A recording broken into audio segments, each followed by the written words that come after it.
The snow fell heavy over Detroit that December night in 1987. The kind of snow that muffles gunshots and buries secrets until spring. Vincent Calabrese sat in the back booth of Rosselli's Diner on Michigan Avenue, watching steam rise from his coffee like smoke from a funeral pyre. He'd been in the life for 23 years. He'd kept his mouth shut, his hands clean when they needed to be, and his loyalty absolute. And tonight, for the first time, he understood that loyalty was the first mistake he ever made. Before we dive into Vincent's story, a tale of silence, sacrifice, and the slow poison of devotion, I want to hear from you. Comment where you're watching from. Are you listening to this from New York? Chicago?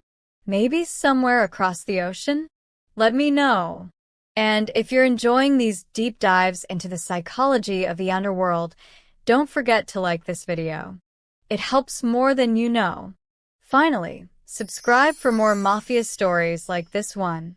Original, cinematic, and unflinching. Now, let's go back to where it all began. Vincent Calabrese didn't choose the life. The life chose him the way winter chooses Detroit. Inevitable, relentless, without asking permission. He was born in 1952 in a 3-story walk-up on the East Side, where the paint peeled in strips and the radiators clanged all night like prisoners rattling bars. His father, Dominic, worked the assembly line at Chrysler. His mother, Angela, cleaned houses in Grosse Pointe for families who wouldn't invite her to sit at their tables. Vincent learned early that the world was divided into two kinds of people, those who gave orders and those who took them. He was 12 when he met Marco Santini. Marco ran a social club on Gresham Avenue. It wasn't listed in any phone book, didn't have a sign, just a steel door with a peephole and men in tailored suits coming and going at strange hours. Vincent used to cut through the alley behind the club on his way home from school. One afternoon in the summer of 1964, he saw two men dragging a third into the back entrance. The third man wasn't struggling. His face was purple, his eyes were open, and his shoes scraped the asphalt with the sound of failure. Vincent froze. Marco Santini stepped out of the shadows, a cigarette between his fingers, his eyes measuring Vincent the way a jeweler measures a stone. "You see something, kid?" Vincent shook his head. "No, sir." "I don't see nothing." Marco smiled. It wasn't a warm smile. It was the smile of a man who'd just found something useful. "Smart boy. What's your name?" "Vincent." "Vincent Calabrese." "Calabrese." "You related to Dominic?" "He's my father." Marco nodded slowly, smoke drifting from his nostrils. "Your father's a good man. Works hard. Keeps his head down." He paused. "But hard work don't make you rich, Vincent. You know what makes you rich?" Vincent didn't answer. Knowing when to see and when not to see. Knowing when to speak and when to swallow your tongue. You got that quality, Vincent. I can tell. That was the beginning. Marco started giving Vincent small jobs. Delivering envelopes. Picking up packages from shops that stayed open after midnight. Running messages to men who never gave their real names. Vincent never asked questions. He learned the most important lesson early. Curiosity was a liability. By 16, Vincent was driving for Marco. By 18, he was sitting in on meetings listening as men discussed territories, shipments, percentages. He absorbed it all like a sponge, storing names and grudges and hierarchies in a mental file cabinet that never forgot. He never went to college. Didn't need to. The streets were his university, and Marco Santini was his professor. Marco taught him that loyalty wasn't about love or friendship. Loyalty was about survival. In this world, the moment you showed weakness, the moment you hesitated, you became a liability. And liabilities disappeared. You want to survive in this life, Vincent? Marco told him one night in 1971, both of them sitting in Marco's Cadillac outside a warehouse on the river. You keep your eyes open, your mouth shut, and your hands ready. You don't ask for permission, but you never act without thinking. And most importantly, you never, ever make it personal. Business is business. The second it's personal, you're already dead. Vincent nodded. He committed those words to memory like scripture. The 1970s were good to Vincent Calabrese. While America fell apart, Watergate, the oil crisis, the slow death of Detroit's industrial empire, the underworld thrived. When the economy collapsed, people needed loans. When factories closed, they needed work. And Marco Santini's organization provided both, at a price. Vincent became Marco's right hand, not his enforcer. Marco had plenty of muscle for that. Vincent was something more valuable. He was the strategist, the thinker, the man who could see 3 moves ahead. In 1974, a rival crew from Toledo tried to move product through Detroit without paying tribute. It was a calculated insult, a test of Marco's strength. The old guard wanted blood immediately. Vincent suggested patience. Let them think we're weak, he told Marco in the back room of the social club, a dozen men listening. Let them get comfortable. Let them set up their distribution. Then we take it all in one night, product, money, and their credibility.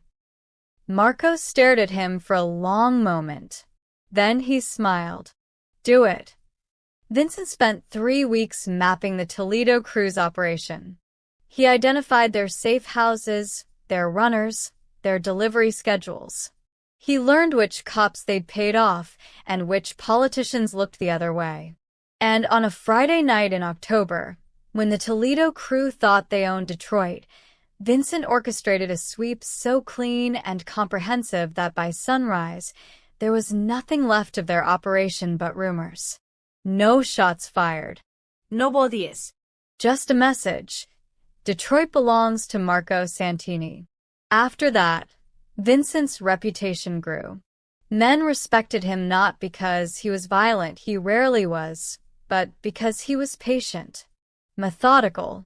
He understood that power wasn't about brute force. Power was about control, information, and timing. By 1978, Vincent was running his own crew. Marco gave him the North Side, a collection of neighborhoods that generated steady income from bookmaking, loan sharking, and labor racketeering. Vincent ran it like a business. He kept meticulous records in code. He rotated his collectors to prevent relationships from forming. He never let money sit in one place too long. And he never, ever got greedy. That was the mistake he saw other men make. They taste success and immediately want more. Bigger scores, flashier cars, louder women. Vincent lived modestly. A small house in a quiet neighborhood. A sensible car. He saved his money, invested it in legitimate businesses. A dry cleaner, a vending machine company, a small construction firm. He built a foundation that could withstand scrutiny. Marco no utist. You're smart, Vincent, Marco told him in 1980, both of them sitting in a restaurant that Marco owned in Greektown. Smarter than I was at your age. You don't show off. You don't make noise. You just work. I learned from you, Vincent said. You did, but you're better than me in one way. Marco sipped his wine. You don't need to be loved. I always needed people to respect me, to fear me, to know my name. But you? You're content being invisible. That's the future, Vincent. The future belongs to men like you. Vincent didn't respond. He understood that compliments from men like Marco came with weight. They meant you were valuable. and valuable men were watched closely. The 1980s brought change. Reagan. Crack cocaine. The FBI's RICO statutes turning mob cases into conspiracy trials that could swallow entire organizations. The old rules were dying, and new predators were circling. Marco Santini felt it.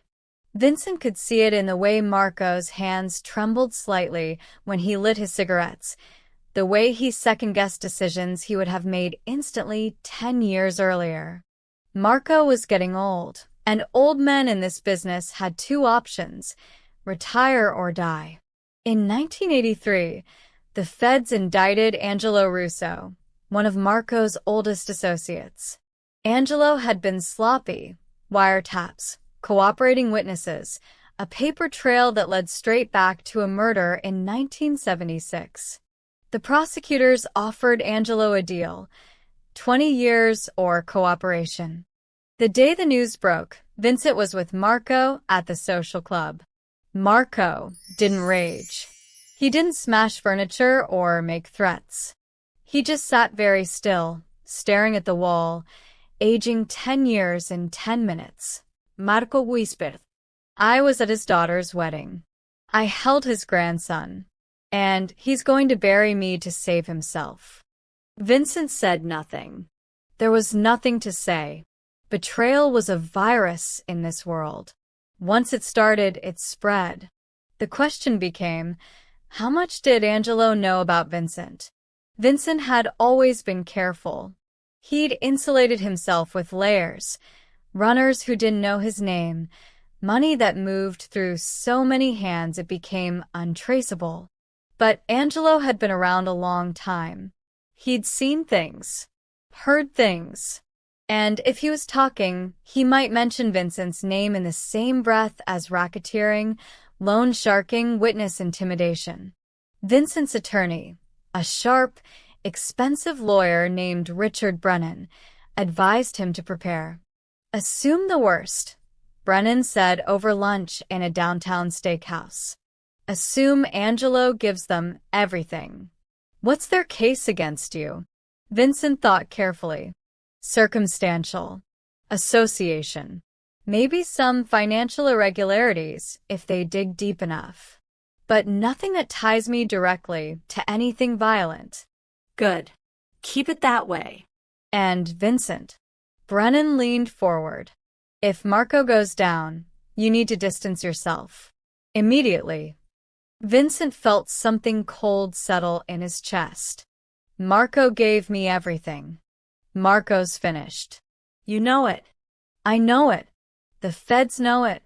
The only question is whether you go down with him or not. Vincent didn't answer. Loyalty was the code. You stood with your people. You didn't abandon them when times got hard. That's what separated men from rats. But another voice whispered in his head, quieter but insistent. Loyalty to a drowning man means drowning with him. The indictment against Marco Santini came down in February 1984. Racketeering, murder, extortion, witness tampering. 37 counts. The feds had Angelo's testimony, wiretaps, financial records. They'd built a cage so tight that even Marco's expensive lawyers couldn't find daylight. Marco's trial was set for September. Vincent visited him once at his house in Birmingham, a quiet suburb where Marco had lived for 20 years behind the facade of a retired businessman. Marco looked smaller somehow, as if the indictment had physically diminished him. They're going to bury me, Vincent, Marco said. They were in his study, surrounded by books Marco had never read and art he'd bought because someone told him it was valuable. I'll die in prison. I know it. You know it. You don't know that, Vincent said, but his heart wasn't in the lie. Marco smiled sadly. Don't insult me with hope. I need you to do something for me. Anything. I need you to take care of my family, my wife, my daughters.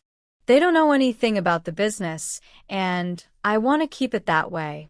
But they'll need money. Protection. Someone to make sure the feds don't come after them out of spite. Vincent nodded. I'll handle it. And, Vincent. Marco's eyes were wet. Don't visit me. Don't write. Don't associate your name with mine. I'm toxic now. Anyone who stands too close will get burned. You've built something clean. Keep it that way. Vincent felt something crack inside him. Marco. Go, Vincent. Please. Let me go to my grave, knowing I didn't drag you down with me. Vincent left. He walked to his car in the cold February air, and he didn't look back. He told himself it was the smart play, the strategic move. Marco was right. Association was poison now. The feds were watching everyone in Marco's orbit, looking for the next domino to fall. But driving home through Detroit's empty streets, Vincent felt something he hadn't felt in years: shame. He'd abandoned Marco, not through testimony or betrayal, but through silence, through inaction. He'd chosen survival over loyalty, and the choice felt like swallowing broken glass. Over the following months, Vincent watched Marco's trial from a distance. He read the newspaper reports, heard the testimony secondhand, saw the photographs of Marco being led into court in handcuffs. And every day, Vincent told himself the same thing. You did the right thing. You survived. That's what matters. But late at night, alone in his house, Vincent heard Marco's voice. Loyalty is everything. And he knew he'd failed. Marco Santini was convicted in November 1984. Guilty on 29 of 37 counts. The judge gave him 40 years. Marco was 63 years old. It was a death sentence with a gavel instead of a gun. Vincent kept his promise. He made sure Marco's wife, Rita, received monthly envelopes. Cash. Untraceable. Enough to keep the house, pay the lawyer's retainer for appeals that would never work. He made sure Marco's daughters had jobs at Vincent's legitimate businesses, clerical work, nothing that would draw attention. He insulated them from the fallout. But he never visited Marco in prison. Never wrote. Never acknowledged their connection. It was the smart play. It was survival. It was betrayal through inaction. With Marco gone, Detroit's underworld fragmented. The old guard fell apart. Indictments, heart attacks, retirement to Florida. Younger men, hungrier and less patient, started carving up territory like vultures over a carcass. Vincent could have stepped up, could have claimed Marco's position, unified the fractured crews, become the new power in Detroit. He had the intelligence, the connections, the respect. But he didn't. Instead, Vincent retreated further into his legitimate businesses. He quietly severed ties with anyone still actively involved in criminal enterprises. He stopped attending meetings, stopped taking calls from men who operated in the shadows. He transformed himself, deliberately and methodically, into exactly what he'd always pretended to be, a businessman. By 1986, Vincent Calabrese was invisible. He owned a successful construction company, a chain of dry cleaners, several commercial properties. His name appeared on Chamber of Commerce rosters and charity gala invitations. He paid his taxes. He joined a country club. He dated a schoolteacher named Ellen who thought he'd made his money through shrewd real estate investments. He was clean. He was safe. He was utterly, completely alone. The men who'd once worked with him, who'd trusted him, relied on him, they understood what he'd done. He hadn't testified, hadn't worn a wire, but he disappeared when Marco needed him most. He'd chosen himself over the code.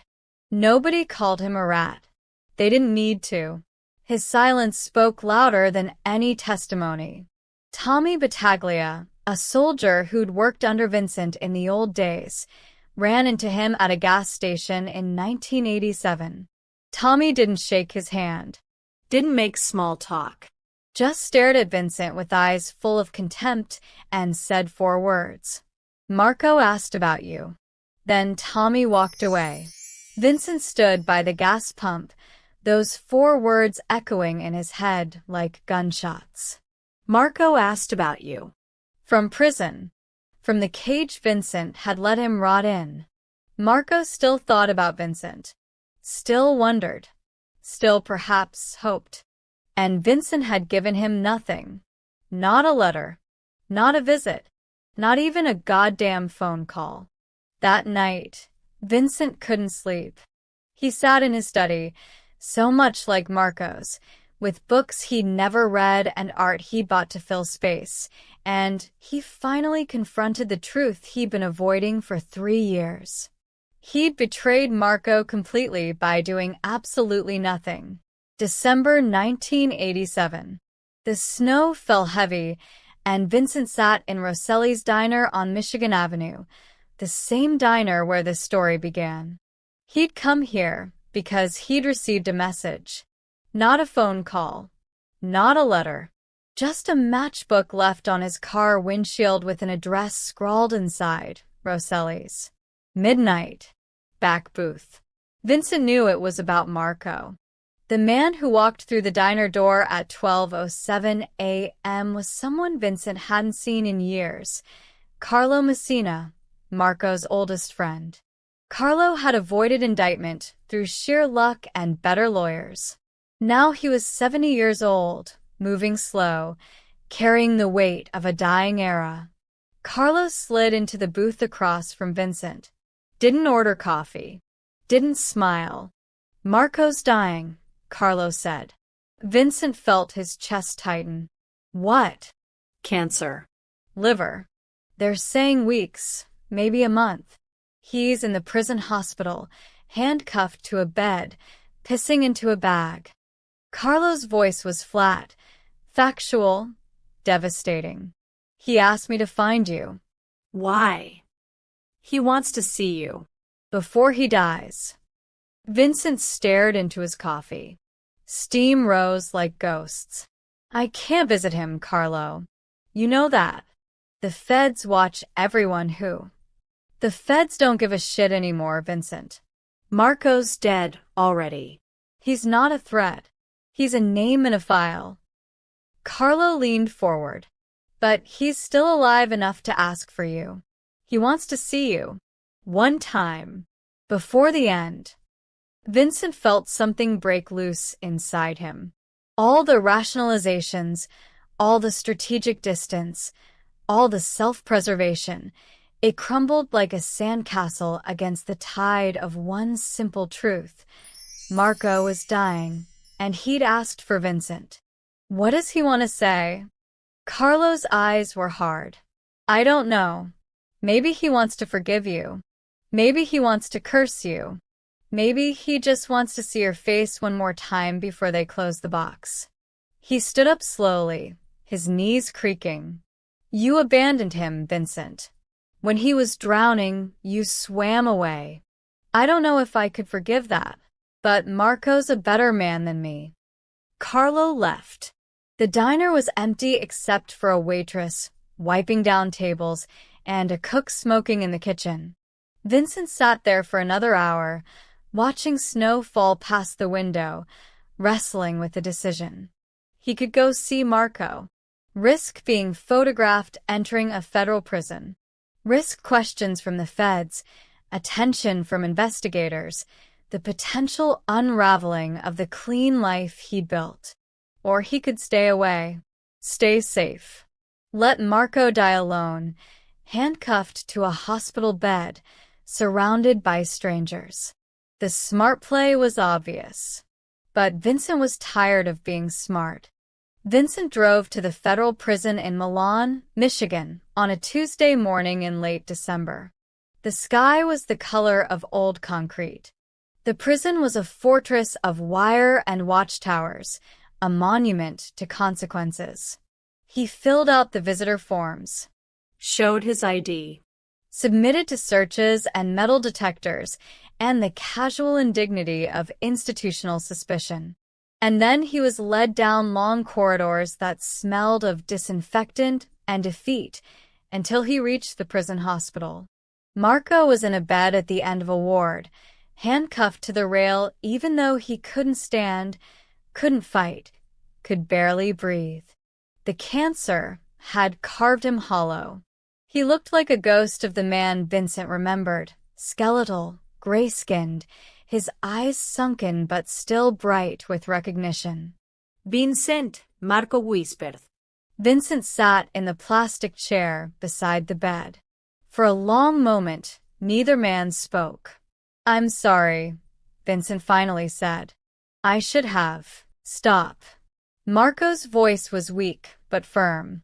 "I told you not to come. I told you to stay away. You did what I asked." "That's not why I stayed away, and you know it." Marco smiled. "I know. You stayed away because you wanted to survive. And you did. You're still out there. Clean. Free." That's good, Vincent. That's what I wanted for you. You wanted me to abandon you? I wanted you to live."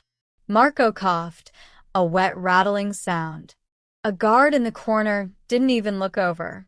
"This life, Vincent, it's a trap. You think loyalty will save you. You think if you follow the code, you'll be protected. But the code is a lie. Loyalty is a lie. In the end, everyone saves themselves. You just did it earlier than most." "I betrayed you," Vincent said quietly. "No. You survived me." Marco reached out with his free hand, the one not cuffed to the bed. Vincent took it. The bones felt like bird bones, fragile and light. "I'm glad you came. I didn't think you would. I almost didn't. But you did. That counts for something." Marco closed his eyes. "I forgive you, Vincent. For whatever you think you did wrong, I forgive you." Vincent felt tears on his face. He couldn't remember the last time he'd cried. "I don't know if I can forgive myself. That's your burden now, not mine." Marco opened his eyes one last time. "Live well, Vincent. Live clean. And don't let loyalty destroy you the way it destroyed me." Marco died 6 days later. Vincent didn't attend the funeral. There were feds there, cameras, reporters. He stayed away, honoring Marco's final lesson. Survival requires sacrifice. But he sent flowers. A card with no signature, just 5 words. "You taught me everything. Goodbye." Vincent Calabrese lived another 31 years after Marco Santini died. He never returned to the life, never associated with anyone from the old days. He built his legitimate empire methodically, more properties, more businesses, more distance from the past. He married Ellen, the schoolteacher, in 1989. She never knew about his past. He gave her a different story, carefully constructed, close enough to the truth to be believable but sanitized of blood and betrayal. They had no children. Vincent told Ellen it was a medical issue, but the truth was simpler. He didn't want to pass on his legacy of silence. By 2000, Vincent was wealthy. Genuinely, legitimately wealthy. He sat on corporate boards, donated to museums, had his photograph taken at charity events. He was respectable. He was also profoundly, desperately lonely. The men who'd known him in his previous life were mostly dead or in prison. The men who knew him now knew only the facade. Vincent existed in the space between two identities, belonging to neither, trusted by none. In 2010, Ellen died of a stroke. Sudden, painless.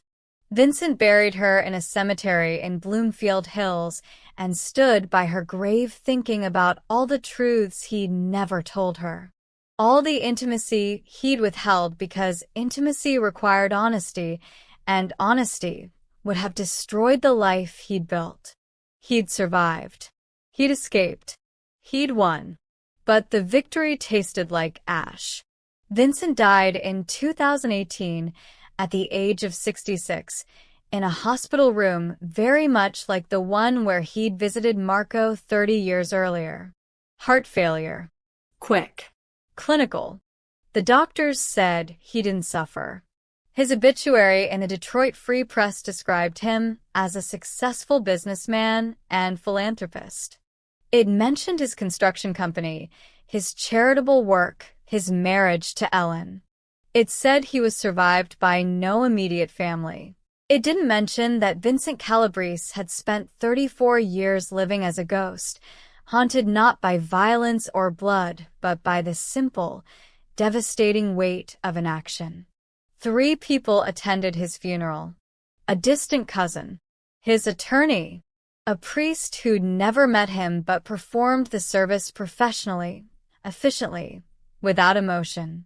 In the end, Vincent got exactly what he'd worked for: safety, survival, and the suffocating silence of a life lived alone.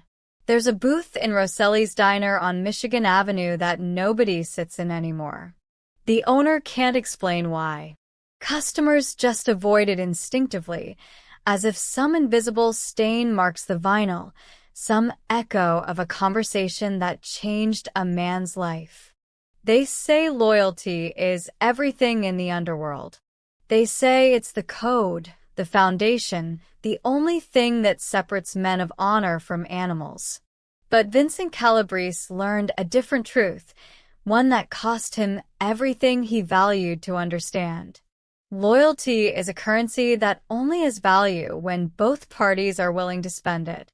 Marco Santini spent his loyalty on Vincent until there was nothing left. He protected him, educated him, elevated him, and then when the walls closed in, he released him.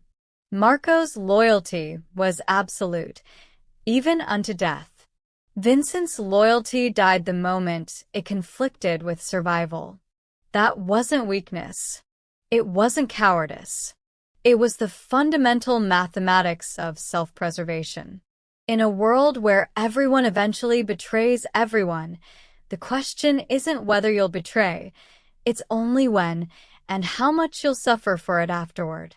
Vincent survived by doing nothing. He didn't testify, didn't cooperate, didn't actively harm Marco. He simply withdrew, became invisible, let Marco face his fate alone. And that inaction, that strategic silence, was the deepest betrayal of all. Because loyalty isn't just about standing beside someone when it's convenient. Loyalty is about standing beside them when it costs you everything. When the feds are circling, when the media is watching, when association means prison, ruin, death. That's when loyalty matters. That's when it's tested. And Vincent failed. He lived another 3 decades in comfort and safety, but every day carried the weight of that failure. Every success was hollow because he'd achieved it by abandoning the man who made it possible. Every moment of peace was poisoned by the memory of Marco dying alone, handcuffed to a bed, asking for a man who'd chosen survival over honor. The question Vincent never answered, the question that haunted him until his last breath, was simple. What's the point of surviving if you can't live with what you did to survive? Marco spent his final years in a cage, but he died with his integrity intact. Vincent spent his final years in freedom, but he died imprisoned by guilt, isolation, and the cold recognition that he'd traded his soul for safety. In the end, both men lost. But only one of them understood what they'd lost before it was too late. The snow still falls on Detroit every December. The diner still serves coffee in the same ceramic mugs. And somewhere in the silence between what was and what could have been, Vincent Calabrese's ghost still sits in that back booth, staring at steam rising from his cup, wondering if loyalty was the first mistake, or if the real mistake was believing survival mattered more. They say in the underworld, rats get killed. But Vincent Calabrese proved something darker. Sometimes the worst punishment isn't death. Sometimes it's living with what you chose not to do. Sometimes it's surviving.